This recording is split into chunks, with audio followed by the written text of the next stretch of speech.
Bonjour, bonjour, bonjour.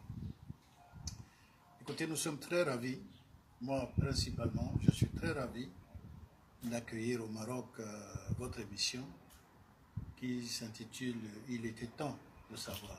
Mungana Lingba. Oui, c'est bien cela. Chez nous, il y a une chanson qui dit Mungana Lingba, ouais. Il y a une chanson qui a été faite par Mayele comme ça. Munga Lingbawe, Munga Lingbawe. Oui, c'est ça. Aïta Ilondo Igona quoi, d'accord. En tout cas, je suis très ravi de vous accueillir ici au Maroc.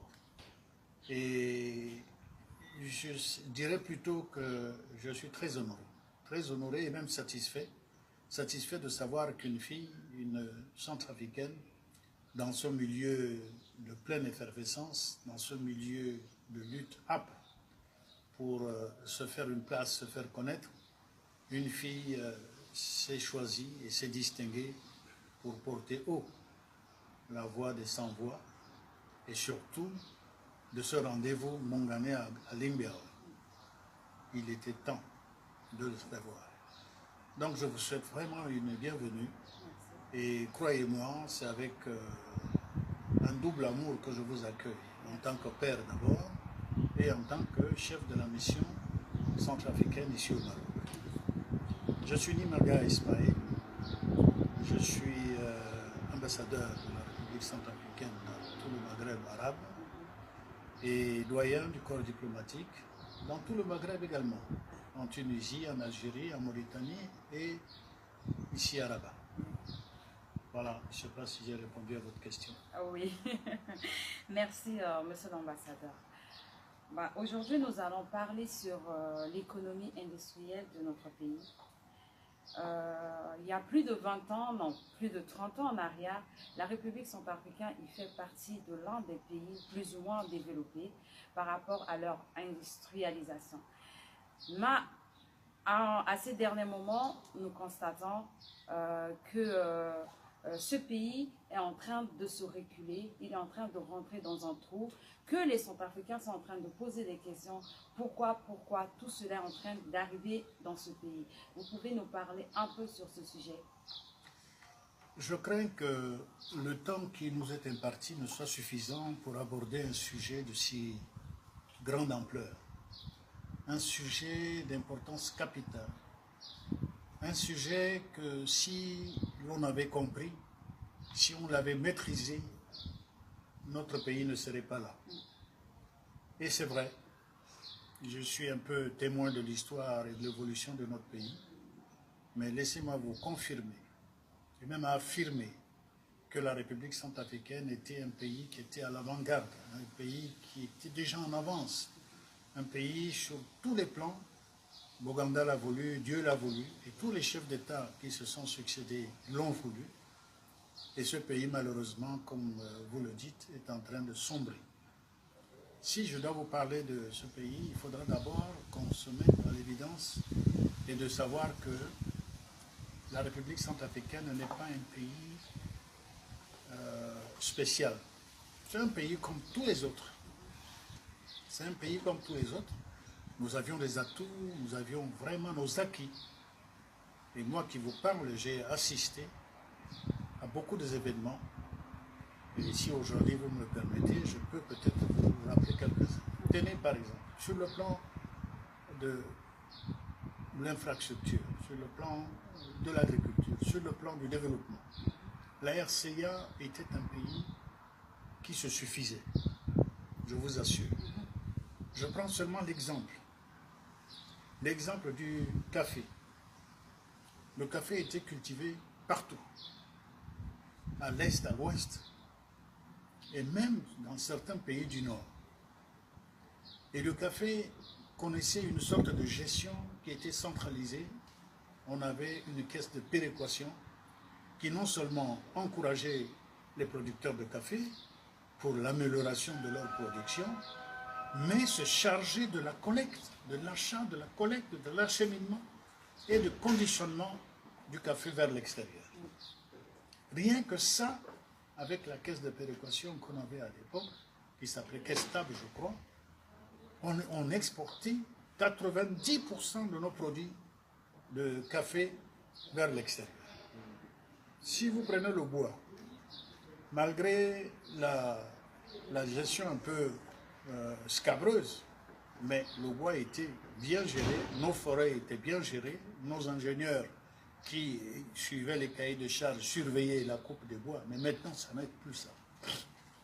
Et si je prends le coton me rappelle un très bon souvenir. Figurez-vous que la République centrafricaine, depuis le sud-est, tout le sud jusqu'à l'ouest, tout le nord, ont cultivé du coton partout.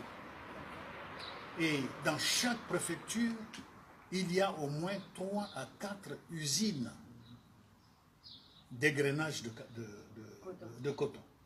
Dans ma préfecture, Mbomou que je connais mieux, il y en avait au moins une bonne dizaine. Rien que dans le Mbomou, à Bangassou, il y en avait, à Gambo, il y en avait, à Kembe, il y en avait, à Niakari, il y en avait, et dans la Basse-Coto, dans la Haute-Coto, dans l'Ouam, qui est un grand producteur aussi de coton. Et dans toutes ces localités, on avait des usines.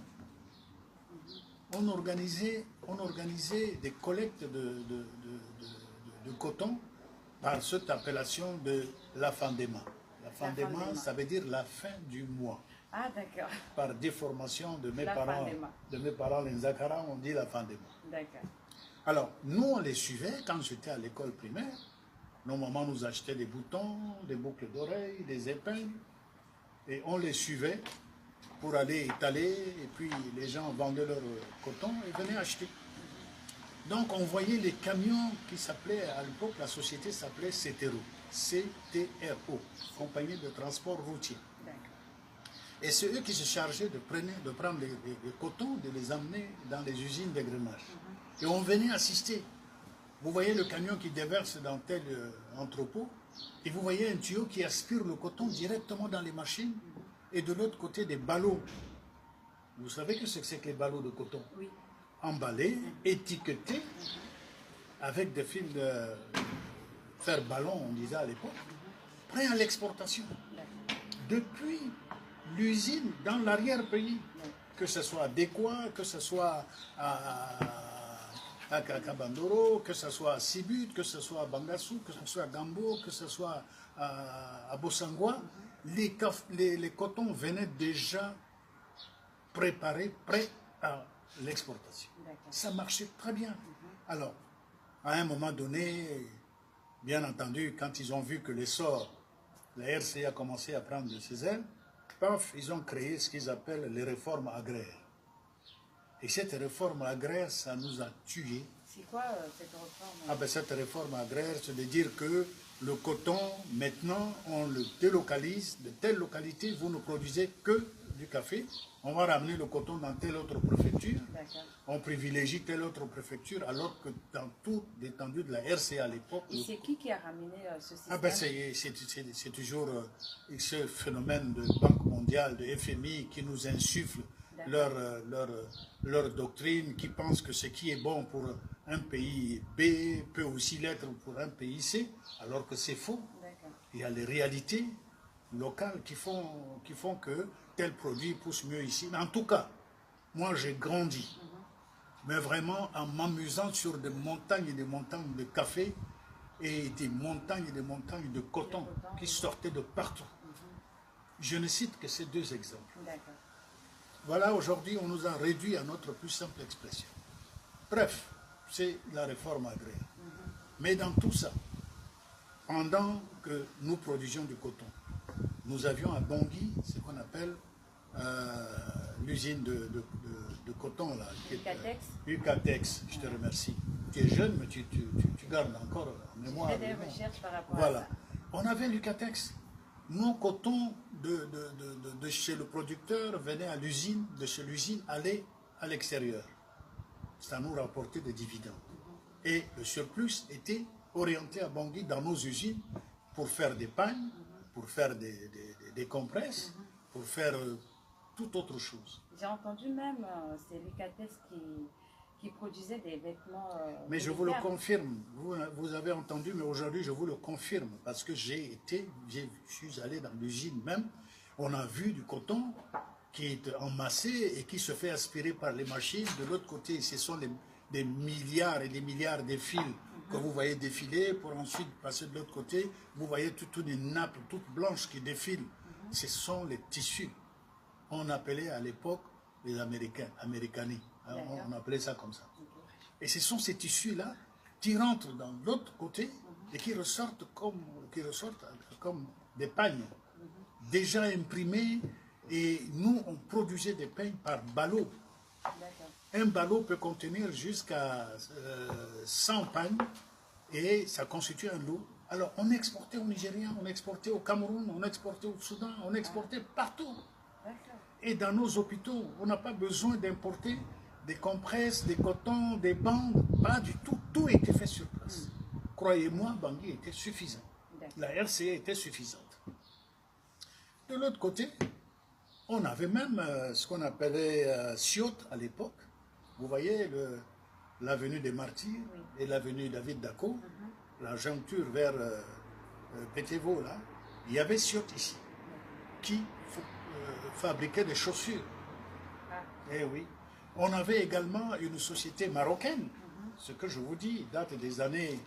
il ne faut pas que je dise de bêtises, c'est dans les années, entre les années 70. Il y avait une maroquinerie à Bangui qui fabriquait vos sacs à main, qui fabriquait des chaussures, des ceintures, qui fabriquait des porte-monnaies, qui fabriquait des chaussures à Bangui, installé sur l'avenue Boganda, là où il y a l'annonciature apostolique. Si vous allez vers le kilomètre 5, à quelques 200 mètres de là, il y a une usine de menuiserie. Et après l'usine menuiserie, il y avait une maroquinerie. Un Marocain s'est installé là à l'époque. Donc on avait tout sur place. On avait même, s'il te plaît, on avait même une horlogerie à Bangui qui était montée par une société qui s'appelait Orsen. C'est un vieux monsieur, un Suisse qui s'est installé en Centrafrique. Et cette originalité, c'est qu'il nous faisait des montres avec des cadrans imprimés des effigies centrafricaines, des papillons. Il faisait là-dedans des papillons et tous les objets d'art. Il les faisait reproduire dans nos montres, produites en Centrafrique et vendues dans le monde, s'il vous plaît. Donc il n'était pas, la RCA n'était pas celui que nous connaissons aujourd'hui. Donc, comme pour répondre à votre question, effectivement, Bangui et la RCA était un pays qui vivait, un pays suffisant, un pays qui, si on avait gardé ce train de vie, aujourd'hui, ferait l'admiration du monde. D'accord. Et pourquoi aujourd'hui Bangui est rentré dans l'état actuel? Écoutez, moi je pense que ce serait très hasardeux de donner une réponse hardie, une réponse non mûrie à cette question-là. Mais il y a plusieurs facteurs qui ont contribué à la réduction de notre pays à sa plus simple expression. Il y a d'abord l'homme. Il y a d'abord le facteur homme. Et ensuite, il y a les institutions qui croient gouverner, qui croient régner sur nous. La majeure partie, j'imputerais ça beaucoup à la cupidité de ceux qui nous ont colonisés. Parce que je crois que c'est le général de Gaulle qui l'a dit, hein, la France n'a pas d'amis en Afrique, il n'a que ses intérêts. Donc, tout un pays qui émerge, un pays qui commence à se prendre en charge, fait l'objet d'interrogations, d'inquiétudes. Ils disent, attention, il faut créer une espèce d'artifice pour réduire ce pays à sa plus simple expression. Il y a déjà cet élan. On nous a imposé la démocratie. Moi, à l'époque, j'étais directeur général de la Sûreté, mais moi, je me suis dit, la démocratie, c'est une bonne chose, mais il n'y a pas de démocratie clé en main. La démocratie, il faut l'adapter au rythme de chaque pays, par rapport à la culture de chaque pays. Mais nous imposer une démocratie clé en main, c'est nous assassiner. Et l'histoire aujourd'hui me donne raison. L'histoire aujourd'hui donne raison à ceux qui ont réfléchi comme moi, peut-être mieux que moi. Alors, il y a déjà cela, nous avons subi cet effet d'entraînement qui qui a été mise en place volontairement pour réduire, pour ralentir l'élan des pays africains. Pire encore pour la République centrafricaine qui est un pays enclavé. Nous n'avons ni littoral, ni chemin de fer, encore moins des avions cargo. Donc tous nos produits dépendent de la fluidité sur le couloir qui peut nous amener à exporter nos produits ou à importer ce dont nous avons besoin. Maintenant, le facteur homme. Moi, je crois qu'il faudra se mettre à l'évidence que nous avons nous-mêmes été les acteurs de la destruction de notre pays. Ça, il faut l'avouer devant les hommes et devant l'histoire. À mon âge et à mon rang aujourd'hui, je ne peux que restituer ce que je crois être une vérité. Nous, Centrafricains, nous sommes les auteurs, les acteurs, les outils qui ont contribué à la destruction de notre pays. Un, par notre naïveté. Nous sommes un État naïf. Le Centrafricain est celui-là qui n'en veut à personne. La République centrafricaine n'a jamais eu un problème avec ses voisins. Jamais. J'ai été ministre de l'Intérieur, je sais ce que je dis pour avoir une formation dans le domaine. La République centrafricaine n'a eu aucun problème avec un pays dans le monde. Le seul problème qu'on avait, c'est le fait d'être au cœur, au milieu de plus de 5 pays qui nous entouraient, dont 4 étaient en guerre ouverte. Donc il y a des flux de réfugiés qui venaient chez nous. Malgré notre état de faiblesse dans les recettes de l'État, mais nous avons honoré nos engagements. Mais ce qui a vraiment contribué à la destruction du peu qu'on avait, c'est la mentalité du Centrafricain. Je disais que le Centrafricain est naïf, parce que tout simplement, il a vu ce qui se passe ailleurs et dit, moi aussi je vais le faire chez moi. Il a entendu ce qui se passe là-bas, moi aussi je vais le répéter chez moi. Ils n'ont pas de conscience alors. Non, non. Maintenant, oui. Avec toutes les épreuves que nous avons vécues, le drame qui nous a secoué, réduit le Centrafrique à sa plus simple expression, je pense, et j'ose l'espérer, qu'il y en a qui commencent à prendre conscience que suivre bêtement les autres ne nous amènera nulle part que dans le fossé. Alors, pour revenir à tout ça, qu'est-ce qui s'est passé? Dans les années 70, jusque dans les années 80, je dirais même un peu dans les années au-delà de 80, je vous assure, on était égal à tout autre pays qui émergeait. Mais lorsque le vent de la, comment on dit là, le vent du multipartisme a sonné, ça y est, on a commencé à avoir des émergences des esprits, des idées, des visions qui malheureusement ne convergent pas dans l'intérêt du pays. Chaque leader politique, chaque homme d'État, même moi qui vous parle, je fais partie de ce monde-là, je ne me dédouane pas. Chacun pense d'abord à son intérêt personnel et l'intérêt de l'État est relégué au second rang. Voilà ce qui s'est passé chez nous. Alors, arriver à ce niveau-là, pourquoi? Parce que tout simplement, en 1979, lorsqu'il y a eu ce mouvement de la restauration de la République qui avait été piloté par la France, mais avec le concours de nos aînés, le président David Dacko, le Premier ministre Maïdou, donc il y a eu la Renaissance, il y a eu la restauration de la République. Mais au moment où on restaurait la République, on n'avait pas pris des précautions pour garantir la sécurité pendant les événements et après la restauration de la République.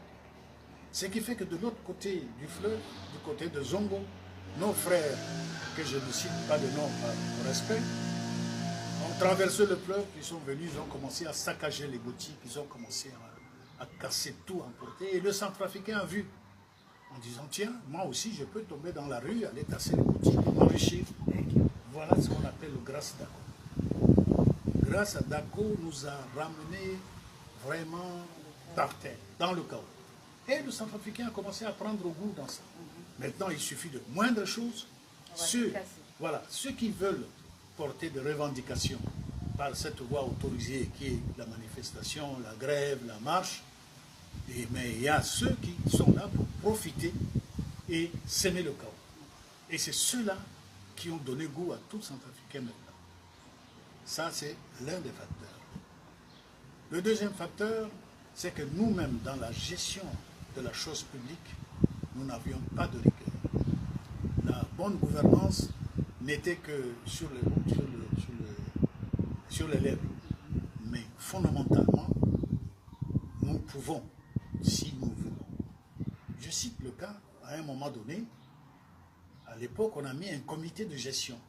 Et ce comité de gestion était piloté par le président de la République, qui décidait de dépenses de l'État, les priorités, qui décidait, intervenait dans tous les secteurs de production pour améliorer les recettes de l'État. Mais on est arrivé à payer les salaires pendant plus d'un an sur nos propres moyens. C'est un passage très court, mais un passage indicateur. Un passage qui devait réveiller la conscience pour dire que tu es un pays, la RCA, réveille-toi, tu as ce qu'il faut, tu as les hommes. Vous, nos enfants, qui constituez la diaspora, voyez les mérites que vous avez. Voyez ce que vous faites dans un pays quand vous affrontez le dur, le froid, la chaleur, la souffrance, la misère. Mais vous arrivez à vous en sortir quand même. C'est que vous avez une capacité. Mais si cette capacité-là, si nous, Centrafricains, nous les politiques, nous les gouvernants, nous avons mis ça en relief, nous avons fertilisé ça, nous vous offrons les mêmes conditions que vous avez là-bas, si vous revenez dans votre pays, l'RCA ne serait pas aujourd'hui à ce niveau-là. Donc il y a déjà ça. Et troisièmement, nous sommes, je n'irai pas jusqu'à dire qu'est-ce qu'on a fait au bon Dieu. Le bon Dieu nous aime beaucoup. Mais nous sommes tellement cupides que nous pensons que la fréquence des coups d'État peut nous apporter du nouveau. Comme si les leçons du passé ne suffisent pas pour savoir que, attention, de l'acte que tu poses dépend l'avenir de ton pays et l'avenir de tes enfants. Non. On est pratiquement à une séquence de tous les 10 ans. Tous les 10 ans, il faut un coup d'État en Centrafrique.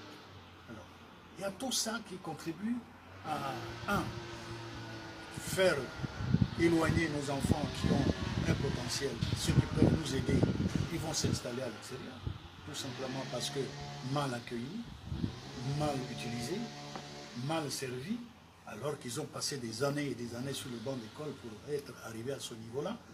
Et on nous amène des blancs, excusez-moi le terme. Même un jour, je vais vous raconter une petite histoire, j'étais directeur des ports. Et quand j'ai pris mes fonctions, il n'y avait ni bouche d'incendie, ni éclairage public dans un port, s'il vous plaît. C'est normal. C'est pas normal. Donc, avec la coopération française à l'époque, nous avons pu mettre en place un service pour non seulement renforcer les capacités du port, toutes les clôtures que vous voyez au port de Bangui en amont et en aval jusqu'à Colombo, et installer des bouches d'incendie, d'électrification. Alors, comme le système de nos colonisateurs, je vais vous faire rire un peu, leur manière de nous aider, c'est de dire que bon, nous vous débloquons 1 milliard de francs CFA pour équiper et faire ceci, mais sur les 1 milliard de francs, 800 millions repartent en Europe. Tout simplement parce que vous avez l'obligation de n'acheter que des produits du donateur.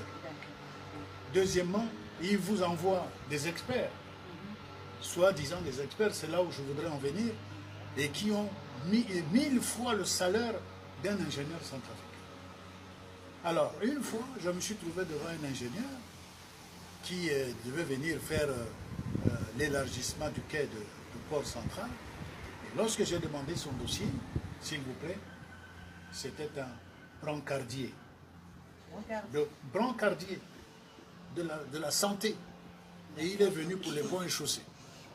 Alors c'est celui-là qu'on appelle des experts qui gagnent des millions et des millions par mois. Alors tout ça fait que nous avons été affaiblis de l'extérieur. Bref, moi je pense que la République centrafricaine n'a aucune raison de se croire perdue. Aucune. Et ça, je vous le confirme. Nous avons d'abord la ressource humaine. J'étais allé en France en formation à Toulouse. Et quand j'étais en formation, on a eu l'occasion d'aller à une soirée culturelle. Et là, j'ai rencontré un centrafricain qui était un directeur de collège, s'il vous plaît, à Toulouse, dans la commune de Cugno. Ceux qui connaissent la France, la commune de Cugno, il était un directeur de collège, un centrafricain. Vous avez entendu également de M. Bamboté, ou Bamboté, qui était au Canada, un grand écrivain, qui a fait vraiment le prestige, la valeur de la République centrafricaine. Au moment où je vous parle, on a des centrafricains qui sont des ingénieurs, qui sont des chercheurs, qui sont des directeurs, qui dirigent des institutions en dehors de la République centrafricaine. Donc, la ressource humaine, nous en avons. Mais c'est la mauvaise gestion de ces enfants, de ces dignes filles et fils de Centrafrique, qui ne demandent rien d'autre que le mérite de leur sacrifice, de tout ce qu'ils ont fait pour se mettre au service de leur pays, et qui ne peuvent pas parce qu'il y a ce protectionnisme qui fait que nous, les anciens, on ne va pas laisser la place, on ne va pas ouvrir la porte aux jeunes. Il y a déjà ça. Deuxièmement, la mauvaise gestion de la chose publique fait que nous n'avons ni bonne route, ni des institutions, ni des industries, ni rien du tout. Donc tous nos produits, comme le bois par exemple, est coupé en brut et exporté en agrumes. Alors que traité sur place, il y aurait un plus-value. Ça aurait créé des main-d'œuvre. Imaginez un pays comme la RCA qui produit du bois et qui continue d'importer les bichettes d'allumettes. Nous avons du bois que nous brûlons pour faire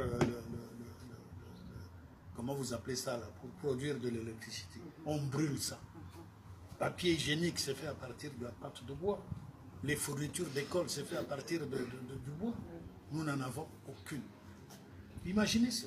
Alors, tout ça mis l'un à côté de l'autre, eh bien, ça fragilise le pays. Voilà. Donc, il y a cette situation-là. Je ne sais pas si j'ai répondu à